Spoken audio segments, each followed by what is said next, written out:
Welcome to another edition of Pastoral Thought from Aberdeen Baptist Church and our YouTube channel.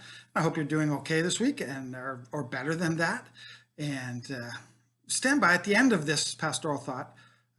Do have an announcement about some things happening at church, so I want you to be aware of it. But first, let's deal with the thought for this week. And this one, I'm stealing it from an ongoing debate between Thomas and Greg.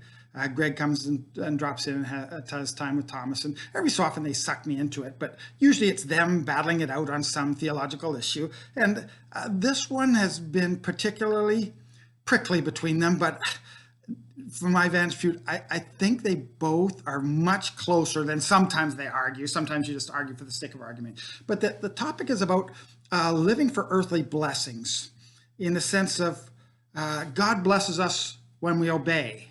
And so, hey, when we obey, we should expect God to bless us. And the arguments flow back and forth, Tom on the one side, Greg on the other side. You know, do we live for the better life is kind of the question, or do we live for the relationship with Christ? And as I said, Greg will argue one side, but I think they're actually very, very close. And, you know, we think of some verses like Philippians 1:21 says, for me, and this is Paul saying, for me to live is Christ and to die is gain. Well, that's a great one to be encouraged with, but that's a hard one to live because it's hard to consider death gain when it really does stare you in the face. We'd rather keep on living. But our faith is that which we're living for beyond this world. We're not living for earthly blessings, although I'm going to bring the two sides hopefully together. God does love to give good gifts to his children. And so he loves to bless. I mean, Solomon asked for wisdom and God blessed him with earthly riches. And God does supply all our need, but we need to seek first the kingdom of God. And so we don't live for blessings. And if we live to be blessed, we'll get disillusioned when difficult times or troubling times or unsettling times arrive. And some people are feeling the reality of that with this isolation and the greater economic impact and the prophetic impact and just the unsettling nature of the world and life and death issues. So some people are at risk. So I'm going to say, you know, you get examples of this and people will say this to you, or you hear of them saying that, you know, my husband neglects me all the time. I don't know how much longer I can live this way in a loveless marriage. And that's kind of saying, you know, God, if you don't do something, I'm going to have to take the route that is not obedience, but I'm going to have to divorce him. And God wants me to be happy, right? It's because we live for God, but we expect God to bless us. And so that if God's not blessing us, there's something wrong. And I didn't sign up for this. I signed up for the better life. God is going to fix my marriage. God is going to fix my family. God is going to fix my finances. Going to fix everything about me. And so that I have a better life now. But that's certainly not consistently the case. Some people say, I'm so alone. I have no true friends, or I have no one to, everybody else has a partner. I don't have a partner, or I have no real fellowship at the church. And so if God's not going to give me this, I don't know if I want to sign up for life with God. Or, you know, I don't like my job. I'm in a dissatisfactory place in life in that sense, or I'm falling behind in my bills. And this is God needs to bless me. Or my marriage is full of tension. You can have any number of them. My teenage daughter is pregnant and I just feel like, the weight of so many issues is coming to bear on me and I can't carry them all. Or even it could be, what's the point of living in a retirement home? I mean, I'm just put out to pasture to rot and die. So I have no purpose. It can be all of these things. And we kind of line, if I am obedient to Christ, there should be a blessing and my life should be more full. I guess the point being, if you could see a better life ahead, you wouldn't need to require a better life now. And that's where we live. Paul says, for me to die For me to live as Christ, to die is gain. I'm looking ahead, thinking I have inherited all spiritual blessings, and a difference between spiritual blessings and physical blessings. And God gives us, I believe, both. But let me give you an earthly example of a father dealing with a son. And this is just a hypothetical, and you can imagine the scenario any way you really want it. But let's pretend that you're the father coming home from a particularly trying week at work, and you've been stressed, and you had to work some overtime, whatever your project is, more a bit hands-on, maybe it's cerebral, I don't know. But anyway, you come home and you realize, yeah, I know I should have mowed the lawn yesterday or a couple of days ago. It's getting long. I'm tired, exhausted, but I guess I'm going to have to go home and deal with all the yard work. And as you pull into the driveway, much to your surprise, the yard is neatly trimmed. It's fully mowed. It's been trimmed on the edges, edged, and it's been, the driveway's been meticulously edged, and all the dandelions that kind of signs of that curse of the earth that kind of invade whatever you try and build or create, they've been plucked out. Someone's dug the holes out and pulled the dandelions. So your yard actually looks very good.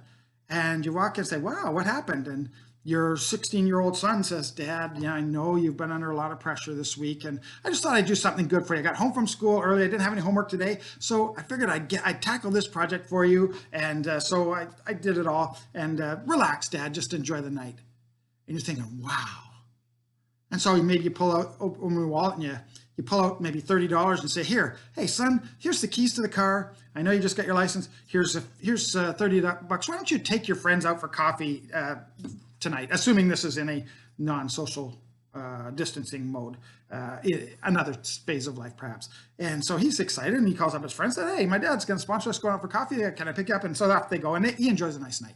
Well, over time, this tends to repeat, and your son kind of picks up the idea, I'll do the mowing for Dad. And you kind of like to give him a good gift in return and give him something. He's a responsible young man. He's growing in a sense of responsibility in the family.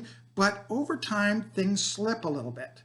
One week, the edge of the driveway is not so neatly trimmed, and the next week, the lawn's mowed, but the weeds aren't plucked up or the edge trimmed, and then eventually, the weed whacker wasn't used. It was just, and eventually you drive in and the lawn is mowed, but it's shoddily done so.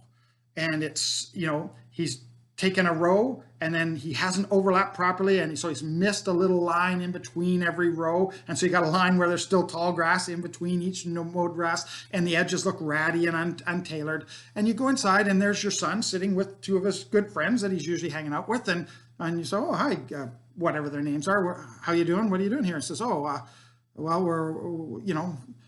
your son says that you usually pay him to mow the lawn and give him the keys to the car. So we're going to go head out as soon as you pay him for mowing the lawn. And you're thinking, huh? It wasn't actually a contract to pay to mow the lawn. It was an act of a gift of love in return for an act of love. And your son says, well, Dad, I did mow the lawn. Can I have the keys and the money? And you don't feel like giving it anymore, because this is a person who now, at first, believed in the strength of the relationship, did their kindness out of the strength of love between you. Now he's doing it out of the desire for the blessing or the gift or the wage. In fact, he's turned it, and Romans 4 says to him that worketh is the reward not reckoned of grace, but of debt. In other words, he says if when you work for something, you're owed it. And so you come with this expectation of I'm owed it. And I think that's where the breakdown comes in this idea of God blessing. When we follow Christ for the pure love of the relationship, he likes to give good gifts to us. But when we follow Christ in the idea, if I obey, I get. Well, that's not a relationship of love, and a gift of love, it does not freely flow from that. So anyway, I mean, today the wind of the Spirit is blowing, and I have a sense that it isn't moving our ship towards the smooth seas of a more pleasant life. Rather, it's carrying us into the eye of the storm, into the presence of God. And there's a storm brewing, and there's a battle about to wage between Satan and his forces and God and his people. And I mean, if we aim for calm waters, if that's our goal, we really will go alone, because we'll be sailing against the wind of the Spirit. And that's maybe one of the major problems with Christianity today, is we're going for the earthly blessing of better life now. And that's not necessarily the promise. In a devotional with the deacons last night, I mentioned in 2 Timothy 3:1, it says, now, know this also, that in the last days perilous times will come. And it goes on to give some examples.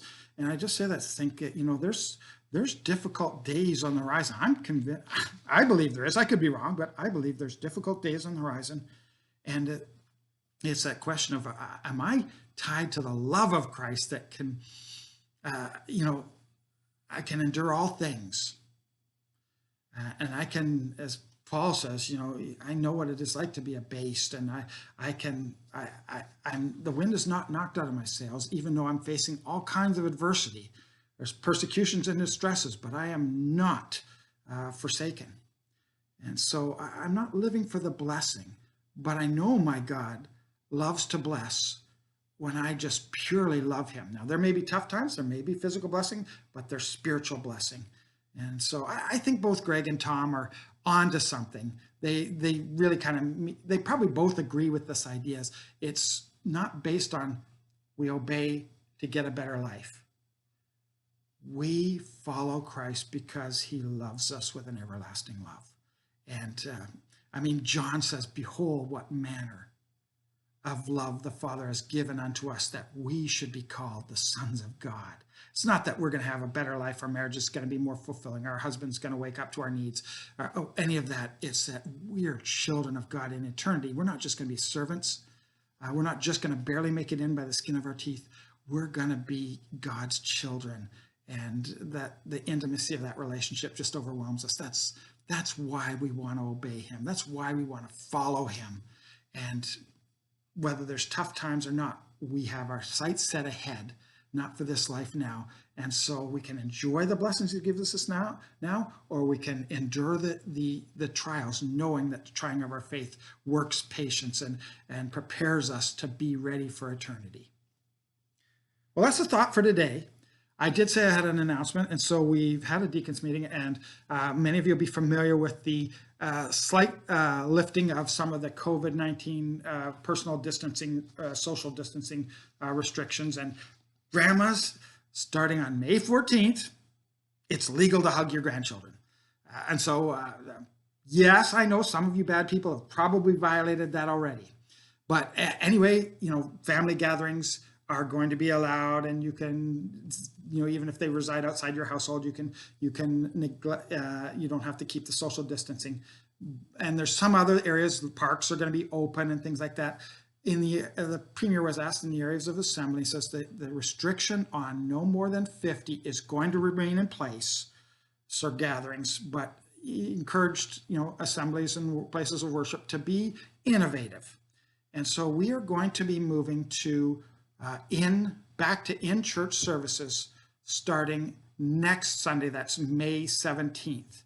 We're going to have to break it into two services. There's going to be an email going out to everybody in probably Monday or Tuesday, kind of telling you about the two services. One will have child care, nursery, and children's church type things, and one will not. So you're going to have to bring your children to that service, and we're going to need people to sign up for kind of one service or the other to make sure that we don't have more than 50 coming. We're only about 70 or 80 in total, and some may not yet be comfortable coming because they may feel they're an at-risk person. I totally understand that. We'll try and film our services. They won't be online by Sunday. They may be middle of the week. They may be well behind times, but we'll try and keep them going for those who don't feel comfortable in a social interaction method. But it's just going to be for now the morning service. We're going to look at the evening service in June, whether we can restart that. There's a lot of restrictions. There's no coffee to be served. There's no communion. Anything that involves touch or touches. Just restarted the video because I saw a glitch happen there, and that puts my mouth out of sync with the words.